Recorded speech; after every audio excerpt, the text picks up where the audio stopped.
Well, today, I want to change your vocabulary. I want to walk you away from a thing called luck. And I want to give you a new word. For some, perhaps it's a new word, but it's the right word. The word I want to talk to you about from the life of Joseph is a word pronounced providence. You've heard it, Providence, Rhode Island. They came up with the word Providence for Rhode Island off of this word. Providence is a subset of another word. So let me give you the first word because providence comes underneath it. The second most important thing you need to know in your Christian experience, the first thing you need to know in your Christian experience is the gospel. You need to know how to come to faith in Jesus Christ for your eternal destiny, for your salvation. That's the most important thing to know. But the second thing you need to know is about God's sovereignty. Sovereignty. 1 Timothy chapter 6, verse 15 says that God is sovereign. That is, he is the absolute ruler, controller, and sustainer of his creation. That's sovereignty. It's the ultimate ruler, the person who has the last say-so, and here it is, nothing sits outside of God's sovereignty. There are no events over which he does not rule. There are no things. If it is created, he runs it. That's sovereignty, the ultimate ruler over all of his creation. Underneath sovereignty is a word that couples with it, and that's the word providence. Providence is the way God arranges things to achieve his sovereign purposes. Sovereignty is his rulership. Providence is how he hooks things up, integrates things, connects things, detaches things, arranges things in order to wind up at the sovereign goal to which he is moving. So providence is the arrangement that facilitates sovereignty. The Bible is clear that our God is sovereign and that he does all things, Ephesians 1 verse 11, after the counsel of his own will. That his purposes can never be thwarted. The scripture is clear that he is ruler over all. He's sovereign. Now here it is. You cannot simultaneously have sovereignty and luck. The two can never coexist because luck is random events that occur that shape things. But if you have a sovereign God who controls everything, you can't have random events that shape anything. So you can't have sovereignty and luck. You can't have both. And the way God works out what you and I might call luck is through providence. That is, arranging things so that they come together or disconnect as he so chooses. So I want you to begin to moonwalk from luck and begin to make your way toward providence. We have watched Joseph's life. And it is filled with ups and downs. He's in a coat one day, he's in a pit the next day. He's got a good job one day, he's accused of rape the next day. He's in prison, he's forgotten, he's remembered. I mean, this guy is going through stuff. It looks like one day he's got good luck. The next day he's got bad luck. But look at how Joseph looked at his life in verse 19 and 20. But Joseph said to them, "Do not be afraid, for I am in God's place. As for you, you meant evil against me, but God meant it for good in order to bring about this present result, to preserve many people alive. You know what he just said? God did this on purpose. What looked like an unlucky day and a lucky day was God fulfilling his purpose to bring me to my destiny. If you ever get providence, the subset of sovereignty, and move away from luck, you will begin to view life differently. Sovereignty must be the foundation and his providential working, we'll talk about that, by which you now begin to live and look at the events that shape your life so that you can arrive at your divinely ordained destiny. But if you start with the foundation that God is sovereign and that he providentially arranges things to accomplish his goal, you have laid a foundation through which to look at the complexities of life that comes your way. What you and I and others may look at as random events are actually orchestrated events in the purpose and plan of God. Let's put it another way.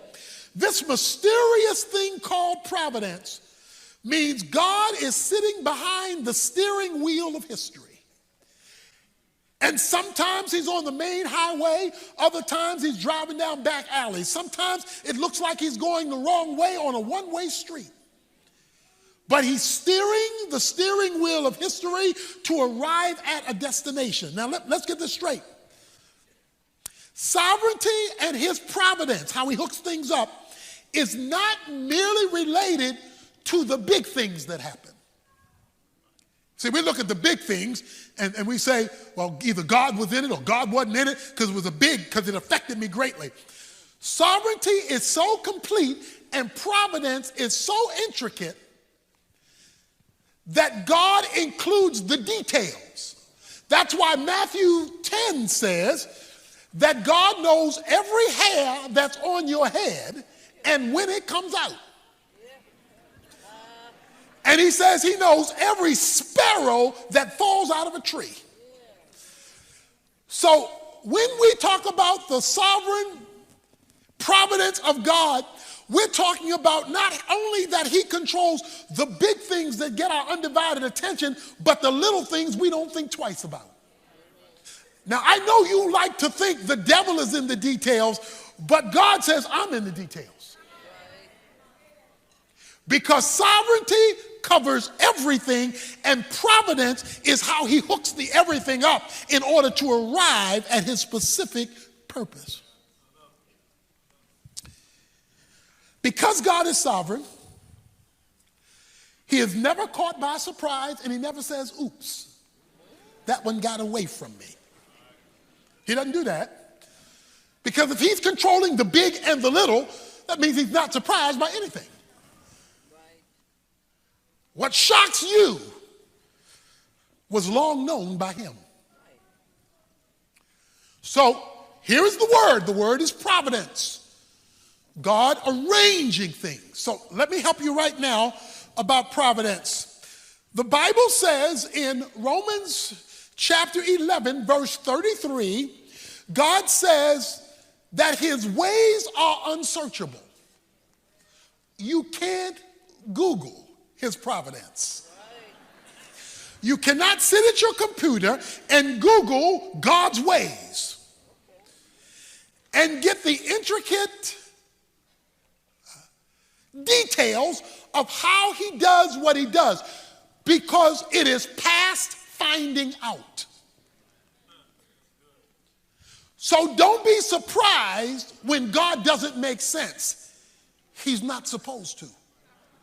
Because his ways are not our ways, and his thoughts are not our thoughts, and they're not even close. As high as the heavens are above the earth, Isaiah 55 says, so is the gap between God's thinking and our thinking, God's ways and our ways, and you cannot He is the unfigure-outable God. The only things you can figure out is what he decides to tell you. And Deuteronomy 29:29 says he doesn't tell you everything. Now watch this. He says in verse 20, as for you, you meant evil against me, but God meant it for good. Please stick with that word meant.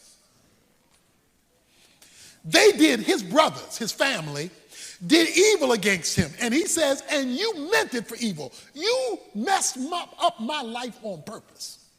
You planned to sell me as a slave. You planned to tell my daddy I was killed by an animal. You planned to ruin my life. Anybody in here where somebody planned to mess you up? I mean, they pre-planned that thing. They thought about that thing. He says, as for you, you meant it for evil. But then he uses the word meant again. But God meant it for good. Providence includes good and bad. God is sovereign. Nothing happens outside of his rule. But within God's sovereignty, he created freedom.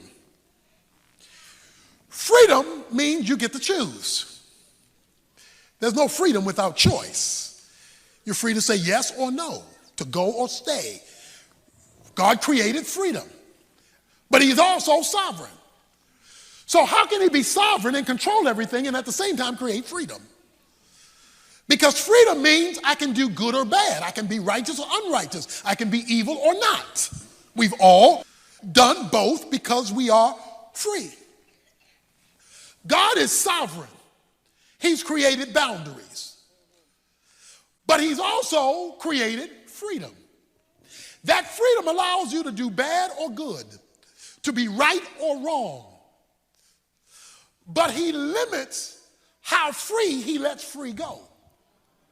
Because when you step on his line, when you step on the line, the whistle blows. So God keeps his sovereignty while allowing freedom. Now watch this. Because God is sovereign in his providential connecting of things,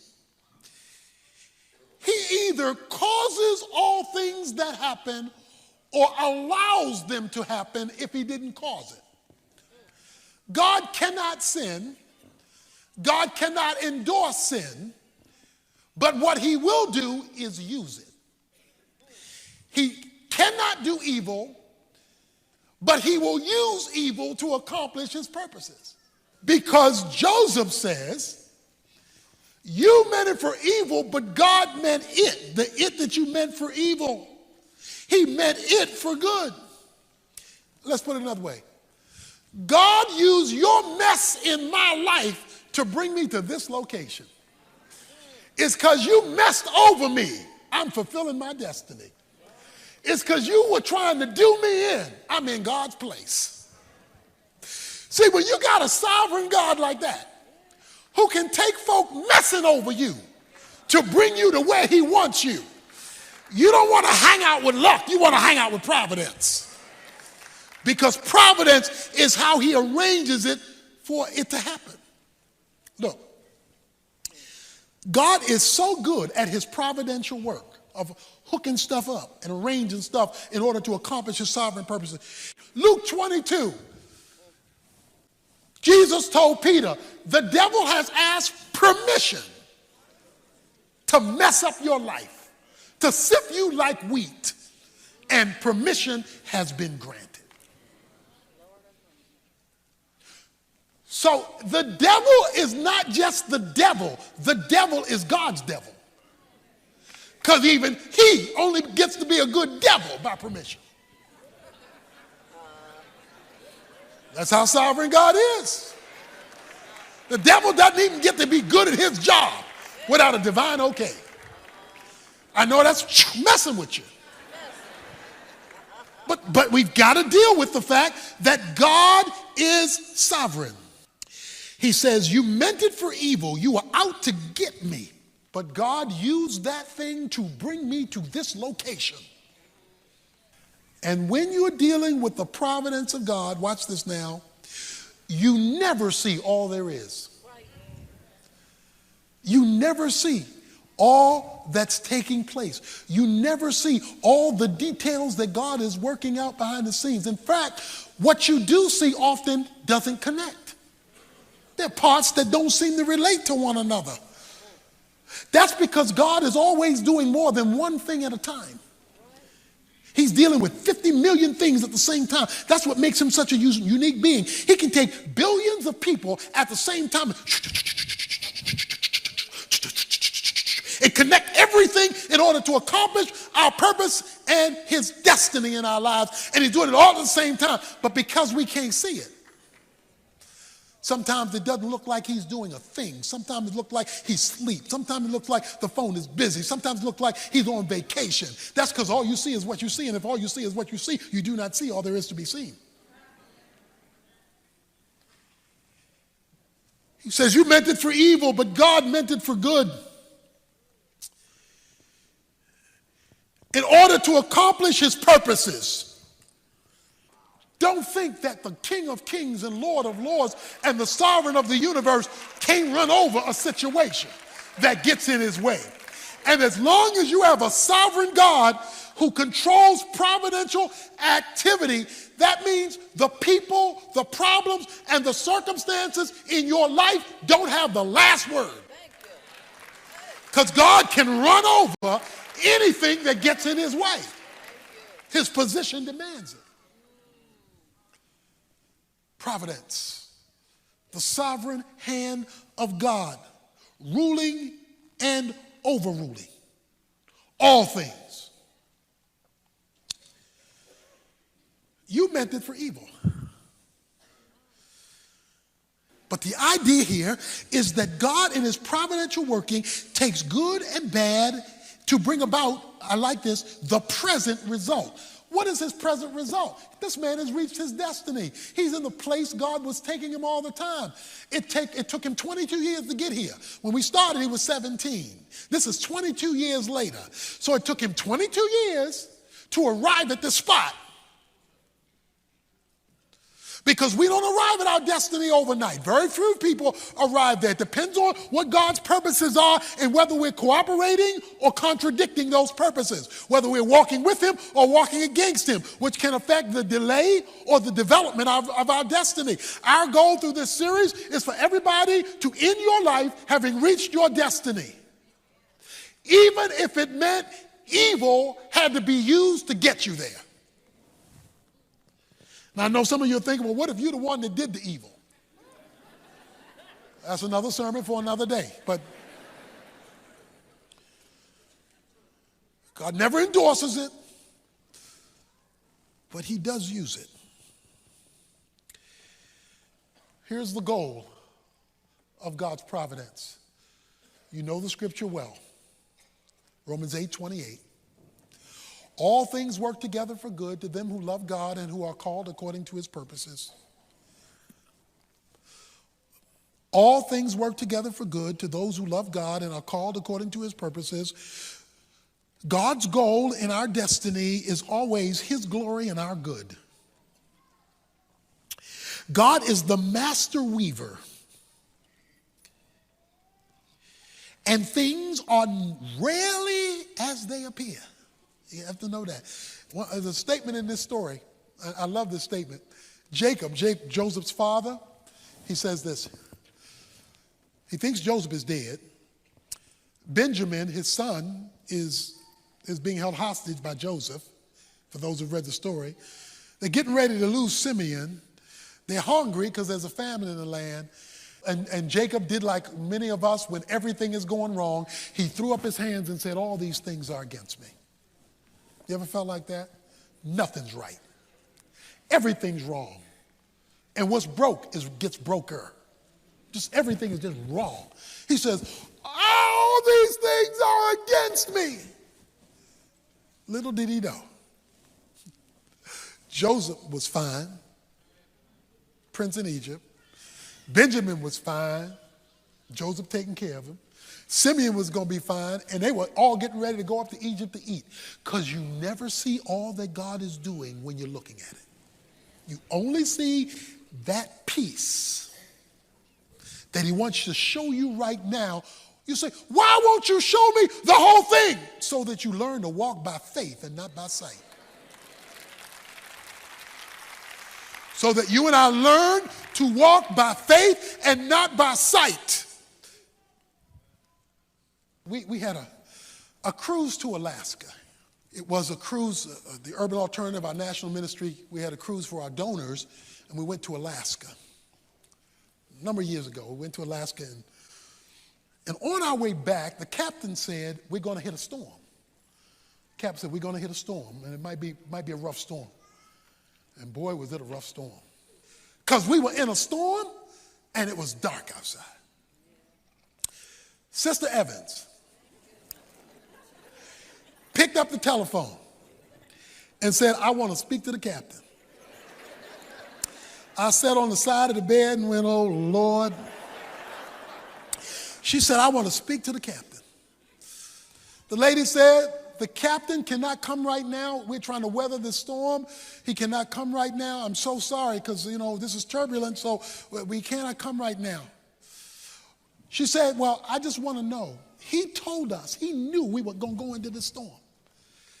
He could have gone through the inside passage and bypassed being directly out in the open ocean in the storm, and we could have bypassed a lot of this storm. That was an option. But he didn't take the inside passage. He took us, and we have 200 guests on the boat, and they're having this miserable experience because the captain didn't go the safer, smoother route. He took and I want to know why he would do that and give us this much discomfort. The lady said, well, I'll relay the message to the captain, but he can't come to the phone right now. This is a serious situation we're in. So the phone was hung up. I took a deep breath. A few minutes later, the phone rang. And it was the assistant to the captain. And the assistant to the captain told Sister Evans, Sister Captain said, this is rough, and I know it's bad, but you need to understand one thing. This ship was built with this storm in mind. When we were in dry dock and we were putting this baby together, we knew we would hit a day like this.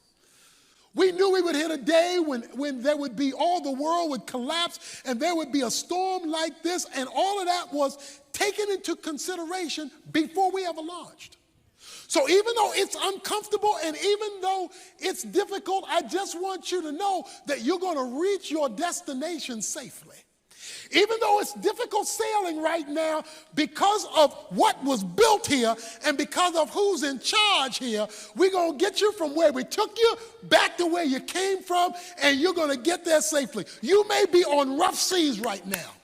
You may be in turbulence right now. It may be dark right now. But your trial is on a ship that was built with this trial in mind, because you got a captain who knows how to weather the storm. You've got a captain who knows how to guide the ship. And you've got a captain who knows how to deliver you to your destination safely. Because even though the storm may mean it for bad, God means it for good to all who love him and who are called to his purpose. So leave luck alone. Get you some providence so you can have confidence in the circumstances of life.